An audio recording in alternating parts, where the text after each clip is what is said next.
Hi guys, welcome back to my channel. So as you can see, I'm in the process of doing some box braids on my clients, and I just wanted to stop to show you guys a quick tutorial on how to acquire that brick pattern that you see. For those who are wondering what's the importance of brick pattern does help to make the hair look more full and less space in between the braids and when you're looking at the final finish. So that's the beautiful thing about using brick parts. I'm going to be doing a video for you guys to show you guys the difference between a brick part, box braids with square parting, and the half moon parts on a box braids. But for today, we're doing square parting, as you guys can see. I'm going to show you guys how we acquire that brick parting. If you are new to the channel, please don't forget to watch the video, like the video, comment on the video, and of course share it with someone who you think may benefit from this. Okay, if you have any questions, please don't forget to just send me a comment, write a comment, and I'll be more than happy to respond to your question. All right, so without any more talking, here we go. So again, we have our first row of braids at the back. So to acquire that beautiful brick parting, and it always works, what I like to do, I like to start my part in the middle, okay? In the middle of each section. And that way, the brick will just go out, fan out to both ends, and it will be perfect. So you find that middle part, and you want to make your first part above those two middle braids, as you guys can see. Okay, so you want to make your first part above. Don't forget to use your jam to help to make your part nice and smooth and neat. And then you want to make your second part above the second braid. All right, you guys can see that. So right away you can see the brick. Okay, all right. So once I'm, and again, make sure you're right in the middle. All right, so that's what will give you even size braids, right in the middle. And for those who are wondering how to start the back row, once you start, you want to part that first row in the middle. All right, you break it up into fourths, and of course this depends on the size braids that you're doing. All right, if you're doing medium braids, you want to break it up into fourths. If you're doing like a smaller braids, you can break it up into six. Okay, 1/6. So you have 6 total braids. You want to part again in the middle, and when you part in the middle, there'll be 3 on this side and 3 on this side. All right, that's an easy way to ensure that your braids are the same size. And once you get that first row, it will determine all the other braids going forward, because that first row is at the base, and all the rows above it, you just literally starting to braid from the 2 braids in the center, and then you just fan out to the 2 sides, and that will always give you perfect same size braids. For those who are wondering how in the world do you get all your braids to be the same size, that's a little trick that most stylists use. I won't say all, but most. Some stylists, they just part, and it just happen, and that's possible too. I can tell you that if I'm braiding in a rush, I would sometimes do the same thing. But I mean, practice makes perfect, right? Once you've been braiding for a very long time, you kind of just know how to get your braids to be the same size. Like you're able to use your judgment in doing that. So once I get that first braid in, I'm just gonna tuck it out of the way. You can use a clip to hold it if you want, or you can just like tuck it under the braid underneath. And then to the next side, you just want to part again, same, right in the middle above the braids, the braid on the bottom. Okay, once you feel like that part is fine, I'm gonna get some jam to smooth out the part.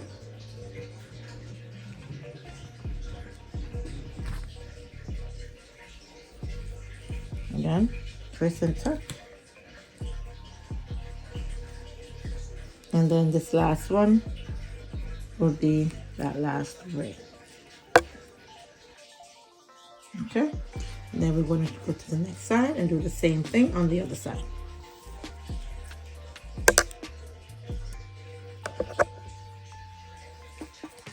Two braids right above. All right, again, two bottom braids. We're going to go right above that braid. Get some jam. Smooth out your part.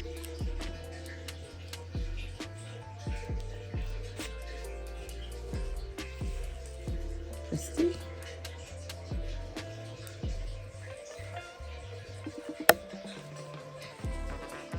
And there you have it. All right. And you will see also when you're braiding, for those who are wondering, if you start the first row with 4, the next row above is going to be 5, and then 6. And the further up you go, if you part your hair, like if you section off the back from the front, it further up you go, it goes back from 6 to 5, then 4. If you just go from the sides, then that'll be different.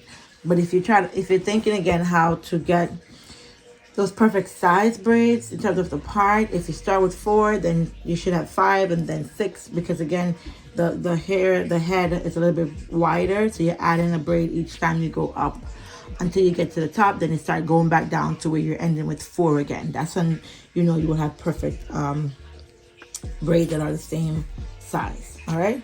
Now, sometimes I can tell you, I start in the middle, start braiding from the middle and then fan out.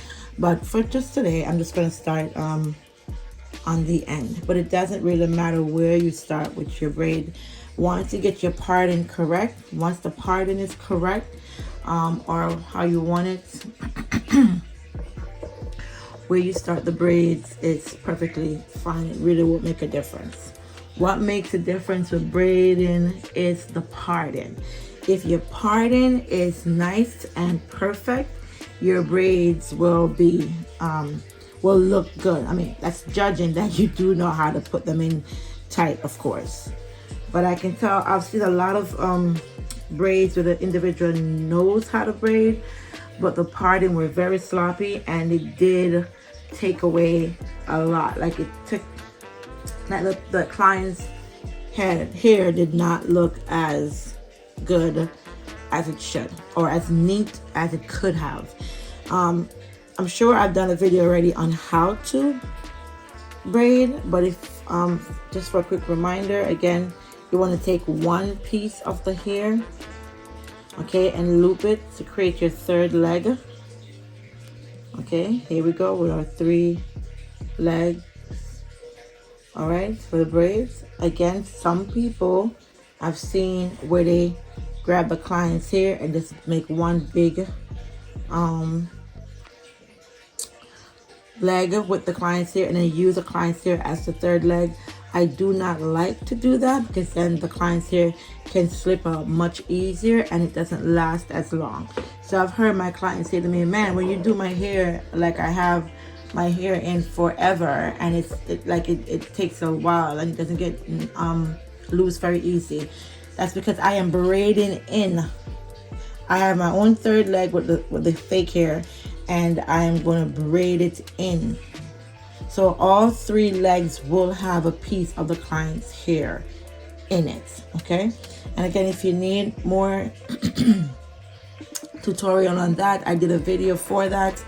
And if you want another one, just please let me know, and I'll be more than happy to do that for you. So I'm not gonna go slow, I'm just gonna do it quickly because I've done this before. All right.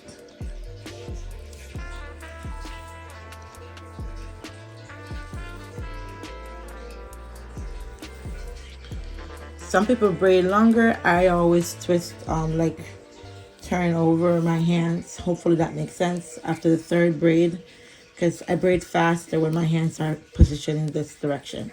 Okay.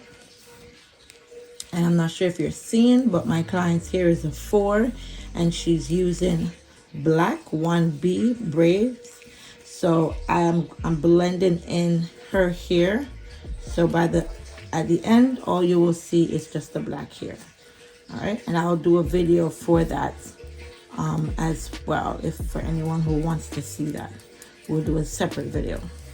All right, so here we have it. Just finishing braiding out this hair and finish this section so that you will see how the parts lay well, and you will see that brick look. All right, so enjoy.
Smooth it out. All right, so another thing that you guys can do, and of course you want to put the fake hair over it so it blends in the back and it's not shown, and it blends in perfectly so you won't see it. See.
you guys can see.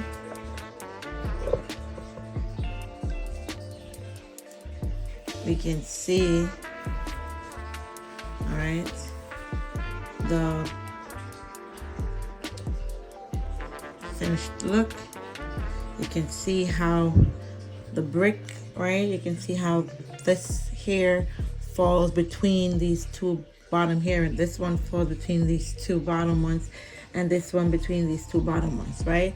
So this brick look is what helps the hair to look more full, right? When I part this other top, the row above it, the next braid will fall between here, the next braid between here, and so forth, all the way up to the top. And then that will give you a full look at the end, and you won't see all of these spaces that you're seeing now, because the hair above it will always fall between. So that is the benefit of having the brick parts when you're parting your hair. What it does, it helps to eliminate the spaces that you see between your braids, and it just helps to make the braids look nice and full by the end of the hair. Okay, all right, so any questions, again, please, of course, let me know. And as always, as I said before, don't forget to like, to share, to subscribe, and to leave some love. As always, thank you for stopping by my channel, and until next time, bye.